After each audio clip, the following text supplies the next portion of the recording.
I'm Ted, 44 years old. I work as an accountant at a local firm, and my ex-wife Kathy was 40 when we got separated. Kathy and I, high school sweethearts, tied the knot at 21. Life took an unexpected turn when we faced infertility issues. 2 miscarriages and a surgery later, we learned that parenthood wasn't in the cards for us. Our religious inclinations led us to attend church on Sundays. We never had children, but our bond remained intact. In the midst of our challenges, Kathy faced a tough battle with depression. The weight of infertility and the surgeries took a toll on her mental well-being. Recognizing the need for support, we made the decision to seek therapy. Therapy became a turning point. Slowly but steadily, Kathy began to recover. I took Kathy out and used to treat her as she was my new girlfriend, getting her flowers and gifts for no reason, going out to open-air theater like teen couples. Things got better, and the best part was the intimacy. It had increased, and initially, I absolutely loved it. Our life was going fine, but I still saw her sad at times. One day, I had a discussion with Kathy and asked her what is going on with her. She informed that she is anxious at times and finds it difficult to concentrate on things. I explained that she needs to control her emotions, so let's try some meditation. We met a common friend, and he helped Kathy join a yoga class. Things did improve. Kathy has in a good mood, and intimacy was also great. A few weeks later, Kathy told me that a new guru is coming to the yoga studio, and he will be talking about life and happiness. Although I am not against any of that happiness session, but I was a bit skeptical as one of my uncles was once involved with such a guru. His name was Rajneesh. Things did not go as planned, and he was later in prison as we came to know he was mind-washed to an extent that he almost became a criminal. Somehow I was convinced to attend that session by my wife. I was okay, and he did not speak anything that was new for me. Kathy, however, was impressed and joined in for the local branch. I was not happy in Kathy, and I had a big fight. I told her that it was not necessary for her to be part of cults. She fought back, saying that I do not want to see her happy. Eventually, I had to give in, and Kathy joined. I knew this was a bad idea and really wanted her not to join that cult. Kathy used most of her time to be at the local office but came back by evening. I did not find that alarming. However, a few days later there was a big change. Kathy refused intimacy, stating that she is practicing abstinence. I was surprised. She stated that it is her way of channeling her energy into something greater. That was a big red flag. Refusing intimacy, as someone told her, is a big alarm. Next morning, I spoke to Kathy and told her that a husband and wife are there for each other, and her antics are going to cause a big problem if this continues. She called me a sinner and said that I want to derail her from her path. I screamed, "What path?" She said, "Path to God." I explained that path to God are good deeds and an honest life. Not having intimacy with your husband is not getting you a pass to heaven. The argument went into a screaming session, and the neighbors had called cops on us. The cops came in, and I had to explain that we were having just a quarrel and there is no violence. Kathy was also questioned, and she did tell the cops that there was no violence.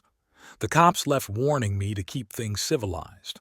I had not told them why we were arguing.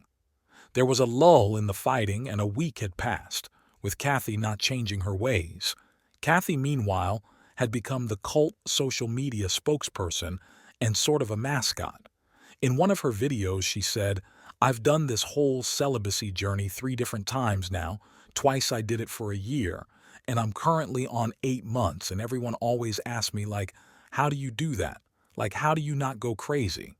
I'm just more or less like on a wave right now where I don't want temporary people touching my mind, body, or my soul, and I feel like you don't even deserve to touch me, like," and I say that in the humblest way possible, but I just feel like you don't get access to me like that. You don't get temporary access and then not have to do anything for it. I am close to God as I am pure, temporary. I am your husband, not some boy you hired from the street. She bloody met this guru a few months ago, and now she has started lying for him.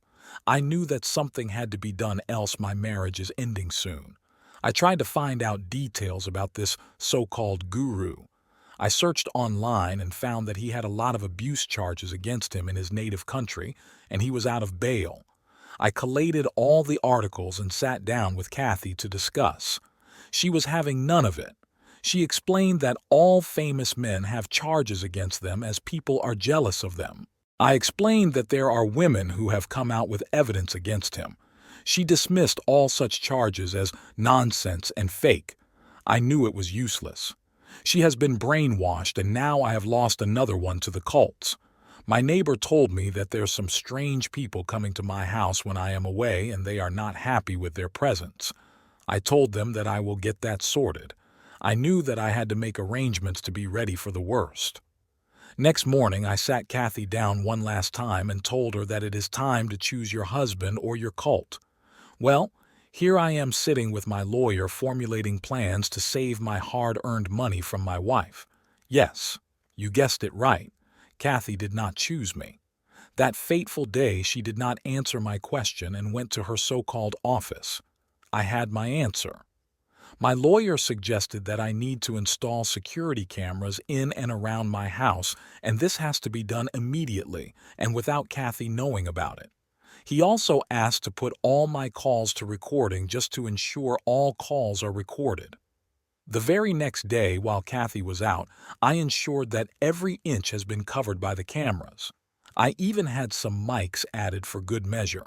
Next day, told Kathy that I want a divorce and asked if she had any demands. Kathy was shocked. I did not expect that her actions would lead to this.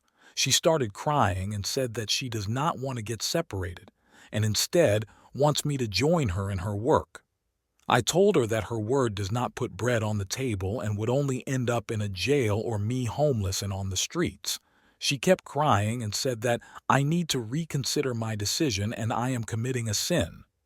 Yes, Kathy, there is a sinner in the room. I tried to get your brain in place, but I failed, and I gave up because you will not make any effort to be with your husband but with some criminal cult leader.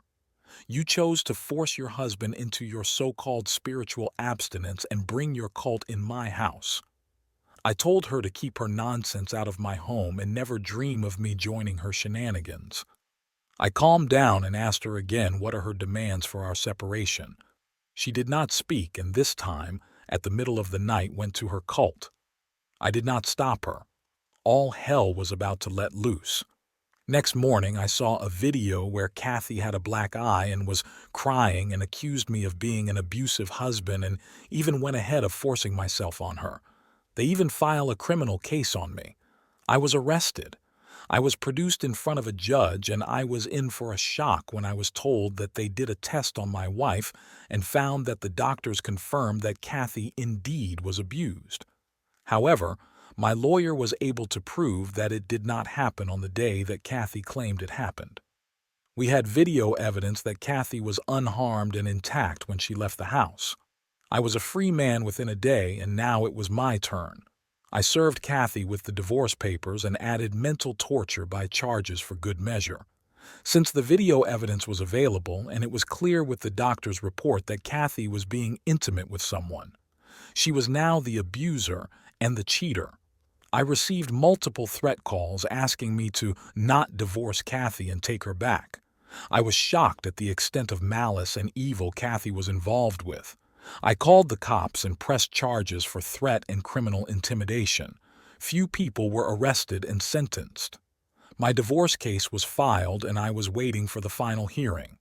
A day before the final hearing, Kathy was arrested along with all the members for criminal conspiracy, and the charges included human and drug trafficking. I got a collect call from a prison, I answered. It was Kathy crying and telling me that I was right and please come and save her. I did not say anything and hung up. My time to talk was over. Although Kathy was not available, next day for the final hearing. I was granted divorce, and now with the new development that she was involved in illegal activities. The judge did not grant her anything from my assets.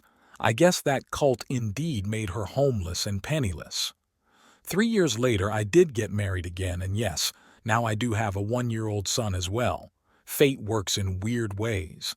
Kathy is still in jail, and I guess you will be there for a long time.